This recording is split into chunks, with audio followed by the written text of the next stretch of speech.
大家好，我係 Gabriel 梁基爵，今日想同大家介紹一個音樂會，一個慶祝匈牙利作曲家 Kürter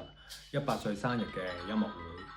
喺音樂會裏邊咧，除咗 Kürter 嘅音樂以外咧，另外有一啲曲目咧係更加令我期待嘅。其中有一首咧係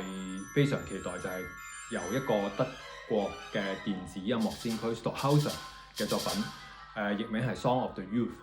呢一首作品咧，其實除咗 Stockhausen 一向好擅長嘅運用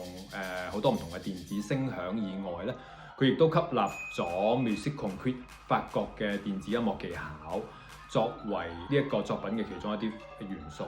採樣咗好多人聲作為呢個作品嘅素材。除此以外咧，呢一首作品咧，因為係寫俾一個 Four Channels 嘅 Surround Sound 嘅。咁喺嗰啲音樂會裏邊咧，我亦都好期待主辦單位點樣將呢一首音樂擺喺一個 surround sound，擺喺大館呢個場地裏邊呈現俾香港觀眾睇。咁我覺得呢個係一個好難得嘅機會，可以喺香港聽到一首咁經典嘅電子音樂，所以即係大家可以把握機會去到欣賞。